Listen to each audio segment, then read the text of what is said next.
surat Al-An'am 151 sampai 153 ini menjelaskan tentang wasiat Allah. Ada 10 wasiat Allah di dalam ayat ini. 3 dari 10 itu sudah kita bahas.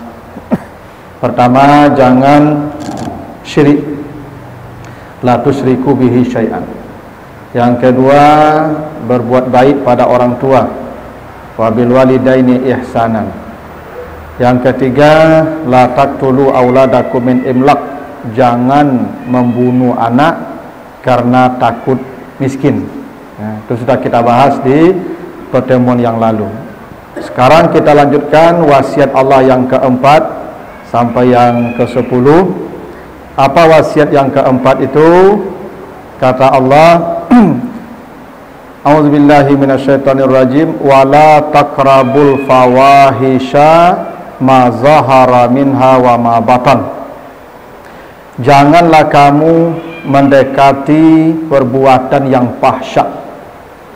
Jangan kamu mendekati perbuatan yang fahsya, baik yang nyata maupun yang tersembunyi. Jadi ada satu perbuatan yang dalam Al-Quran diistilahkan dengan fahsya, ya, jamaknya fahisyah. Makanya dalam surat An-Nahl ayat 90, innallaha, itu setiap khutbah Jumat itu, setiap khutbah Jumat akan ditutup selalu dibacakan ayat itu, innallaha ya'muru bil adli wal ihsan wa ita'izil qurba wa yanha 'anil fahsya'i wal munkar wal baghi. Ini wasiat setiap khutbah ini, bahwa Allah melarang kita melakukan perbuatan fahsya, ya, atau fahisyah.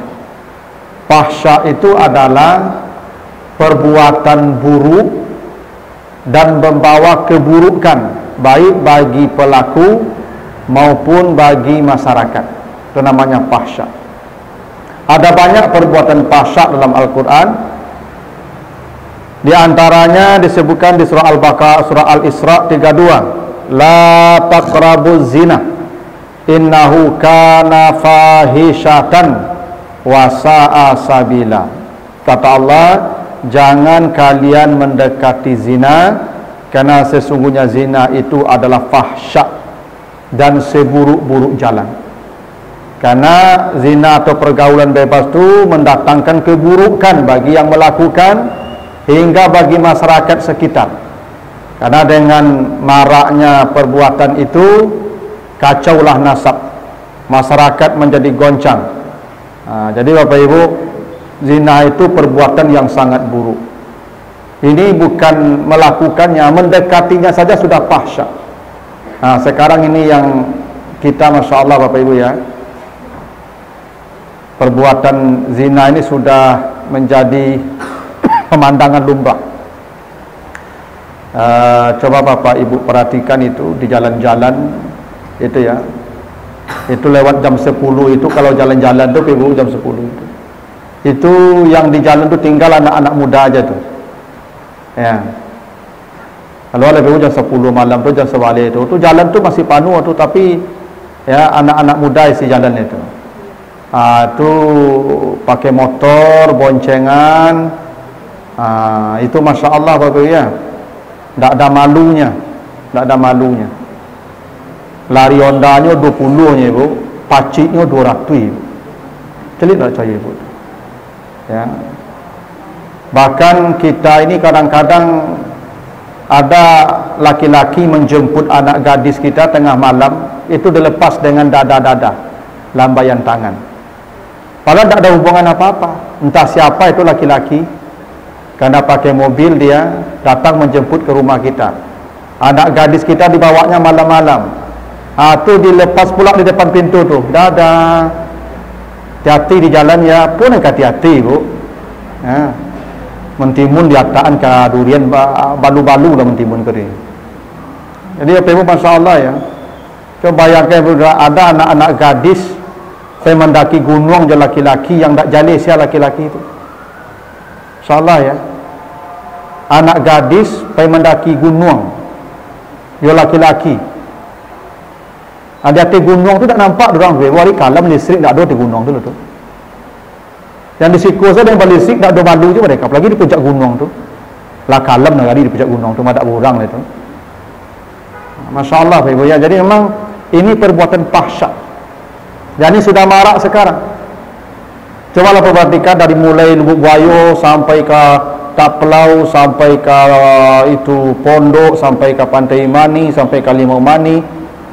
Saya cari kafe-kafe sepanjang jalan Pak Ibu. Panuh. Bagi malam minggu. Itu panuh kafe-kafe. Ya, saya ceramah subuh Pak Ibu. Kalau ke daerah Gantiang tu atau Pasar Gadang tu saya malam minggu, hari minggu pagi tu ceramah jam 4 dari rumah itu sepanjang kafe-kafe itu ramai sampai jam subuh, Masya Allah. Dan itu laki-laki perempuan di situ, bukan laki-laki perempuan. Dan saya tidak yakin suami istri itu Pak Ibu. Kalau suami istri mengaji, itu ancak di kamarnya mengaji itu. Ya. Nah, itu yang tidak ada pasangan yang tidak resmi itu, tapi mata kita seperti biasa saja melihat sekarang. Coba lihat Ibu kalau sekali-sekali pergi ke daerah dekat SMA 1 tu, sekarang ramai sekali tu Pak Ibu, malam-malam di dekat SMA 1 jalan yang baru tu Pak. Masya Allah Pak, ngeri melihat kehidupan malam sekarang Pak. Ya, itu fahsyat. Dan itu sudah menjalar kemana-mana, sudah menjadi tren hidup. Sekarang mahasiswa kita tidak di perpustakaan nongkrongnya Pak Ibu, di kafe. Ya, coba perhatikan mahasiswa Pak Ibu. Di kafe-kafe mereka nongkrong. Nah, padahal di kafe itu nanti ujung-ujungnya yaitu fahsyat itu. Pergaulan bebas, perzinahan, pasti itu. Ya. Makanya kata Allah, la taqrabu zina. Jangan kau dekati zina karena itu fahisyah dan seburuk-buruk jalan. Rusak, pasti rusak tatanan masyarakat kalau itu sudah ya menjalar, sudah menjadi ya kelakuan ya orang banyak. Itu fahsyat. Termasuk fahsyat itu juga disebutkan di surat Al-Ankabut ayat 28, walutan iz qala liqaumihi innakum lata'tunal fahisyah ma sabaqakum biha min ahadin minal alamin. Ingatlah ketika Nabi Lut berkata kepada umatnya, sesungguhnya kalian telah berbuat fahsyat yang tidak ada satu makhluk pun melakukan apa yang kalian lakukan ini. Maksudnya LGBT. Jadi LGBT itu fahsyat. Jadi kata Nabi Lut, innakum lata'tunal fahisyah. Sungguh kalian telah melakukan perbuatan fahsyat yang tidak pernah dilakukan oleh makhluk manapun di muka bumi. Hingga hewan pun merasa jijik dengan kelakuan kalian. Karena kerbau sebodoh-bodohnya kerbau, tidak ada kerbau homo, tidak ada sapi homo. Tetap binatang itu mencari pasangan, tidak ada mencari yang sejenis. Ini laki-laki yang sejenis dicarinya Ibu.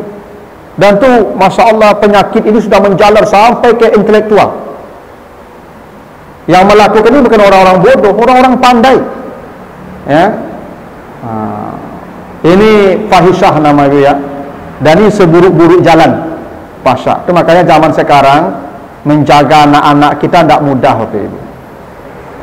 Dulu orang menjaga anak pacaran lawan jenis. Sekarang dia pacaran sejenis. Dia berkawan Bapak Ibu tapi mesra laki-laki itu. Nah, tidak beda kini Bapak Ibu tu. Ya. Makanya Bapak Ibu, anak-anak kita itu kalau sudah kuliah, wanti-wanti saja, apalagi yang perempuan. Ya, engkau kalau sudah ketemu pasangan yang cocok, segeralah menikah. Saya nikahkan, saya jamin belanjanya sampai selesai. Saya punya anak gadis Bapak Ibu kuliah, saya bilang begitu waktu mau kuliah. Kalau ketemu nanti yang cocok dan memang suka, sudah salih orangnya, bawa sini, saya nikahkan, kuliah saya jamin sampai selesai. Nanti kalau punya anak saya kasih belanja. Kalau daripada dicuriannya kan yang apa Ibu? Ya. Saya punya kawan dulu Ibu, kuliah semester 5. Jadi dia suka sama adik tingkat yang semester 3. Ya, dia tidak mau ya pergaulan rusak begitu. Nyutamui apanya Ibu? ya, tamu ya paknya, orang pesisir, tamu ya paknya. Saya selimu baru tu. Datang ke rumah pak tu, pak, ambo kamu lamar anak apa, kamu nikah jo anak apa. Langsung saya, kecik apa yang kau mintuanya ke, yang produksi ke, kerajaan, ya kerajaan bu kuliah baru pak, kuliah harus. Tujuh ayah dia belanja anak dan kau cak pak. Dia belanja anak pak kirim tiap bulan dari. Iya pak. Beko belanja ambo dikirim, belanja mak ambo dapat ambo tiap bulan. Beko kami satukan di Padang beko. Kami tinggal serumah. Belanja anak pak kirim, belanja ambo kirim dia mak ambo dapat ambo. Beko kami satuan di Padang, kami hidup beko dua di Padang. Tamakan demi tuanya ibu, dinikahan dia pak di situ. Nikah. Akhirnya hidupnya baik. Kuliahnya lancar. Sekarang dah jadi guru dua-duanya di Bengkulu di muka-muka. Kan bagus hidup begitu itu. Ya. Bagus begitu hidupnya itu. Daripada sana sini tengah malam nongkrong di kafe, ke taplau ke mana-mana, ujung-ujungnya udah rusak, ibarat telur lah retak, bunuh diri deh. Mana banyak kini mesti bunuh diri, nah banyak anak gadis-gadis bunuh diri kini. Seperti kasus yang dulu kemarin terjadi di Jawa Timur, di mana itu, di Situbondo, di mana ada mahasiswa Malangnya yang bunuh diri di makam ayahnya. Awalnya kenalan dengan seorang pemuda polisi, kenalan ganti nomor HP, akhirnya telepon WA tengah malam, janji di kafe, akrab hotel, hamil, yang hamil disuruh gugurkan, ketahuan pihak kampus DDO, udah yang laki-laki udah tidak boleh sama ibunya. Datanglah iblis setan leh, daripada iblis bacamin bangkai, rancaklah mati bakalang tanah, minum racun leh, lah kekal neraka kan. Itu yang maksudnya fahsyat, zina tu seburuk-buruk jalan, tu kayak tu contohnya tu, ya. Makanya anak-anak gadis bunuh diri itu karena hidupnya sudah tidak ada guna lagi tu. Ya, kalau hidupnya masih berguna, tak mungkin dia bunuh diri itu. Karena kata setan begitu tadi, ya daripada bacamin bangkai, ya rancak bakalang tanah selain gitu tu. Karena hidup tak berdiri lagi, dah habis. Itu makanya anak-anak gadis kita sekarang memang tak mudah apa itu. Segera carikan jodohnya, carikan saja jodohnya lain. Ya, jadi pilih-pilih mana aja lain. Pokoknya saleh lebih saja jadi imam lah tu. Orang sakit kerajo beko pikiran. Oh, tak ada kerajo lo tambah piring cik lagi di rumah ke payah mana lo tu. Ibu apa tambah piring cik lagi di rumah. Ya, daripada bermasalah seperti itu. Dan tak satu kejadian sekarang begitu ibu ya. Tak ada masalah mana lo menambah piring minantu cik lo salahnya. Ya tu. Daripada mereka salah jalannya. Karena fahisatu sa'a sabila, seburuk-buruk jalan. Ya, fahsyat namanya. Itu. Makanya kata Allah, la taqrabul fawahish, jangan mendekati perbuatan yang fahsyat. Jangan, begitu ya. Apalagi anak-anak awak lah kuliah, tinggal di luar bersama, tidak ada lagi dalam pantauan kita, mereka hidupnya tidak bisa lagi kita atur. Apalagi di kota besar seperti misal kalau di Padang kok, ya, tempat-tempat banyak, penginapan-penginapan banyak. Masya Allah, kalau memang tidak bisa kita kendalikan, iya dah, salah satu jalannya nikahkan cepat. Ya, nikahkan cepat. Kadang-kadang ada ibu-ibu kok, anak kok lah tamai lah ingin menikah, alunya boleh deh, kerajo dulu. Ya. Agi ama piti lu. Tak betul ibu. Nikah saya langsung. Ambo lu menikah umur 23 tahun ibu. Ya, sudah ambo kuliah, ambo lu kerajo lah, melamar langsung. Oh, tamunya paknya, tanya paknya kerajuan cepat. Kerajo ambo cari kerajo lupa aja. Tapi dia paknya lain ambo ya nikah. Hendak mati yang boleh dulu ambo apa ibu sama Nabi bahwa prinsip agama ini kata Allah menikahlah. Kalau kamu miskin, yughnihumullah, Allah jadikan kamu kaya. Jadi prinsipnya menikah dulu baru kaya. Bukan kaya dulu baru menikah. Prinsip agama itu menikahlah. Kalau kamu miskin, Allah kayakan. Begitu janji Allah. Aku harus punya rumah dulu, harus gaji sekian dulu baru menikah. Tak begitu. Menikah dulu. Ya. Ambo dulu ibu sebelum menikah payah bi ambo Pak, susah Pak. Lama nikah ambo payah jo Pak. Tapi rancak payah berdua pada payah surang. Betul. Kok payah jo berdua payah man Pak dah baal. Bisa dibagi payah tu Pak. Ala beranak payah jo. Dua anak payah jo situ ya ndak mati dia tu. Artinya kan tak ada masalah lah tu. Ya tu. Makanya anak-anak awak kini ke nela sarjana misalnya kan, atau masih kuliah pun kalau agak lain pergaulannya nikahkan seleh. Ya tambah pilih yang cek lagi di rumah. Ndak apa. Ya daripada dia melakukan pahsyak. Karena pahsyak tu sejahat-jahat jalan, seburuk-buruk jalan itu, makanya tadi tidak sedikit orang mati bunuh diri karena bermula dari pahsyak tadi. Ya dari pergaulan yang salah akhirnya ya bunuh diri lah. Ya. Gitu. Ya itu wasiat Allah. Ya jangan kamu melakukan mendekati perbuatan pahsyak. Yang kelima kata Allah, wala taqtulun nafsal lati haramallahu illa bil haq. Jangan pernah membunuh satu jiwa pun yang diharamkan oleh Allah kecuali dengan jalan yang hak. Jadi membunuh ini memang tak boleh Bapak Ibu. Membunuh itu hanya boleh kalau orang itu memerangi kita, atau orang itu ingin membunuh kita, lalu kita membela diri, itu boleh. Kalau orang mati kita tidak apa-apa. Tapi membunuh bahkan orang kafir pun tidak boleh dibunuh. Kata Nabi, man qatala mu'ahidan haramallahu wajahahu anna, apa kata Allah, faharamun alaiha raihatul jannah.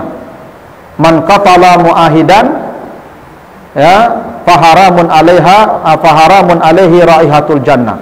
Siapa yang membunuh orang kafir yang mu'ahid, Allah haramkan mencium aroma surga.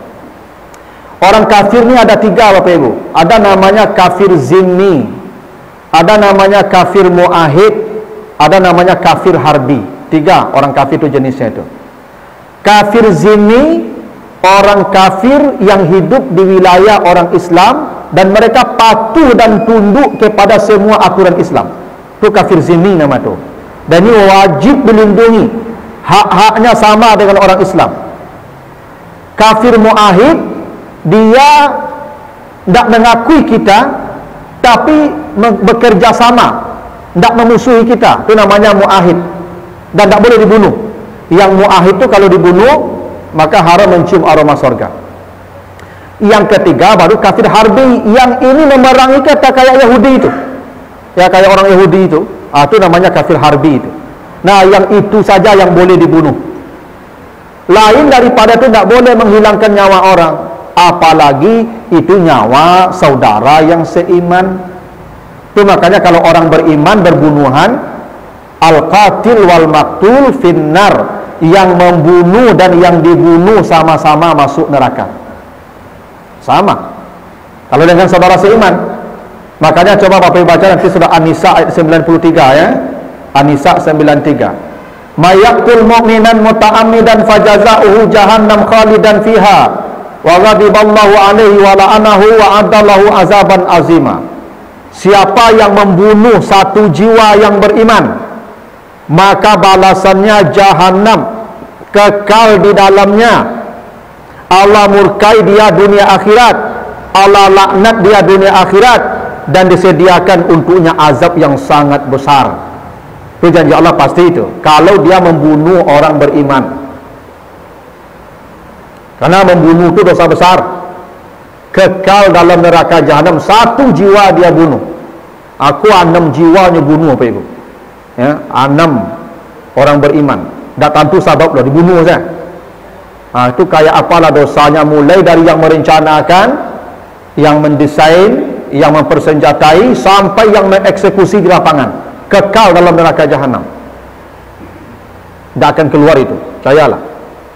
Karena itu adalah perbuatan yang sangat besar dosanya. Makanya dosa apa? Azabnya pun kata Allah azaban aziman, azab yang paling besar, membunuh orang.